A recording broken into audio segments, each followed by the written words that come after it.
Friends 19 दिसंबर को जो IPO hit हो रहे हैं उसमें एक और आईपीओ जिसके बारे में मुझे आपसे डिस्कस करना है वो है क्रेडो ब्रांड्स।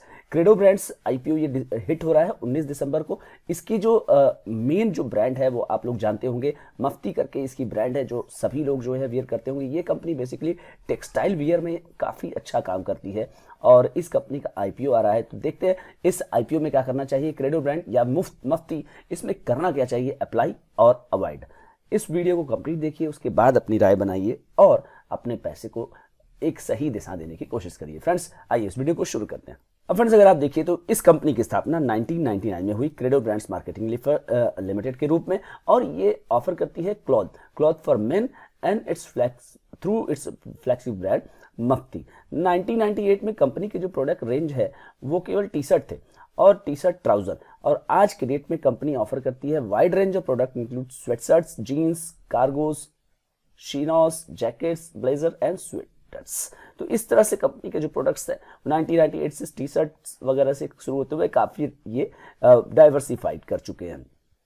ठीक है, तो फ्रेंड्स कंपनी के जो ऑपरेशन है वो कुल मिलाकर के 1773 आउटलेट है across India as of May 2023, और इसमें 379 एक्सक्लूसिव ब्रांड्स हैं जो इनके खुद के हैं, 89 लार्ज फॉर्मेट ब्रांड्स हैं और 1305 मल्टी ब्रांड स्टोर है, यानी कि दूसरों को माल देते हैं वो बेचते हैं बाकी ब्रांड्स के साथ मिला के।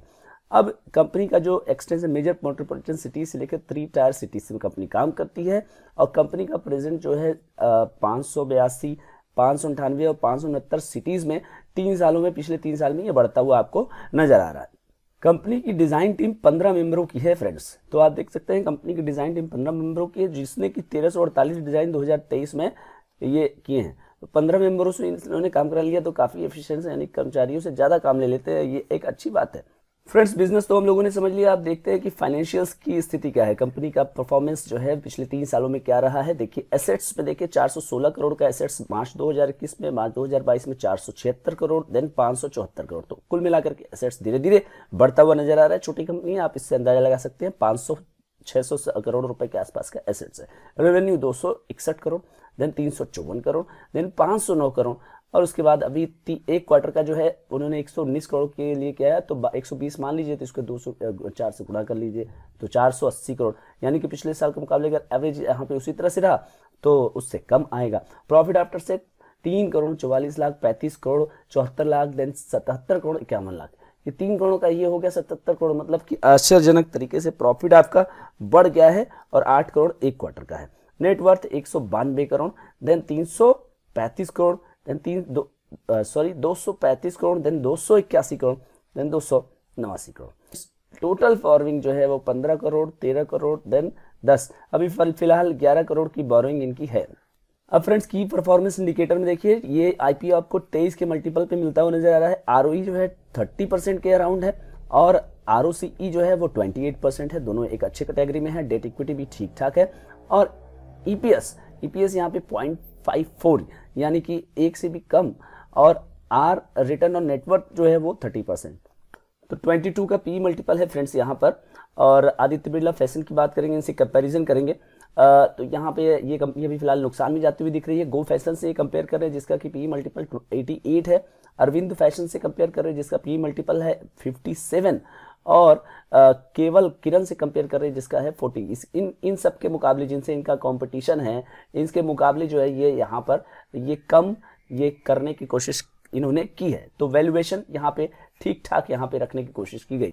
फ्रेंड्स ऑब्जेक्टिव क्या है, to achieve the benefits of listing of equity share on stock exchange. इसका मतलब ये हुआ कि ये पूरी तरह से ऑफर फॉर, तो इस तरह से ये कुल मिला के शेयर्स जो है ओएफएस होगा, और कंपनी एक्सपेक्ट कर रही है कि इसको लिस्टिंग के बेनिफिट्स जो है बाद में मिलेंगे। तो फ्रेंड्स 2 रुपए पर शेयर का यहाँ पे फेस वैल्यू है। प्राइस बैंड 266 से 280 रखा गया है। 53 शेयरों का लॉट है। टोटल इश्यू साइज जो है वो है 549 करोड़। ये 549 करोड़ 78 लाख, ये टोटल जो है आपका कंप्लीटली जो है ओएफएस से पूरा पैसा जो है प्रमोटर यहाँ पे बेचते हुए नजर आ रहे हैं।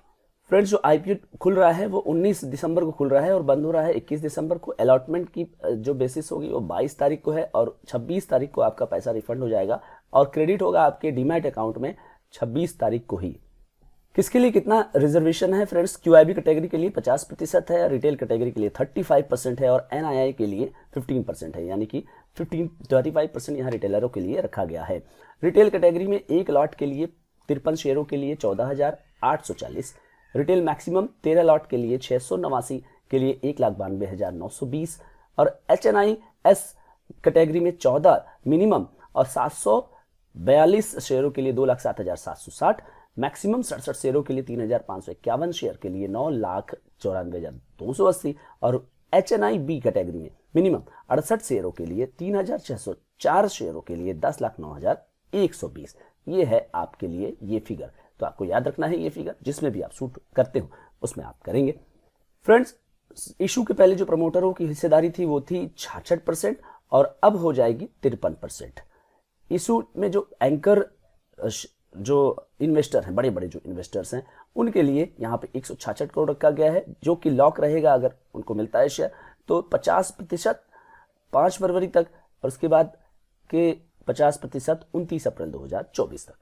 तो फ्रेंड्स, सबसे पहली चीज जो है वो लिस्टिंग की बात है और लिस्टिंग के लिए अगर आप देखें तो वैल्यूएशन जो है वो प्रॉपर रखने की कोशिश कंपनी ने की है, तो प्रॉपरली जो है वैल्यूड है और 22 के पी मल्टीपल पर अवेलेबल है, जिनसे कंपैरिजन है उनके पी मल्टीपल काफ़ी ज़्यादा हैं। दूसरी चीज़, जीएमपी की बात करेंगे तो अभी फिलहाल इसकी जो जीएमपी चल रही है वो 40% के आसपास चल रही है। तो फ्रेंड्स, तो जीएमपी वैसे तो एक ऐसी चीज़ है जिसको कि कंसीडर नहीं करना चाहिए और लेकिन फिर भी आज के डेट में ये एक अच्छा ट्रेंड हो गया है ये जानने का कि शेयर जो है वो किस तरह से लिस्ट होगा। तो अगर आप 30 से 40% एटलीस्ट यहाँ पे रिटर्न मिलने की संभावना है लिस्टिंग के रेट पे, अगर उसके लिए करना चाहते हैं तो यहाँ पे ओके मेरी तरफ से।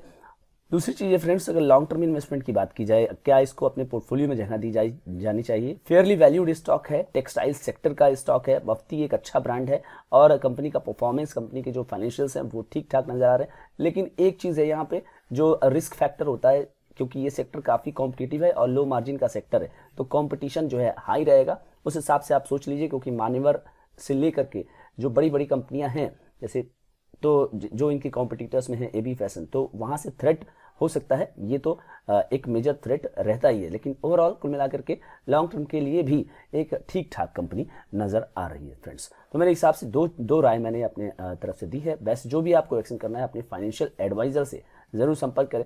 ये वीडियो केवल एजुकेशन पर्पज से बनाया गया है फ्रेंड्स। तो अगर वीडियो अच्छा लगा तो लाइक शेयर सब्सक्राइब जरूर करिए और आप ये जरूर बताइए कमेंट करके कि आप क्या इस पर्टिकुलर आईपीओ में अप्लाई कर रहे हैं या नहीं।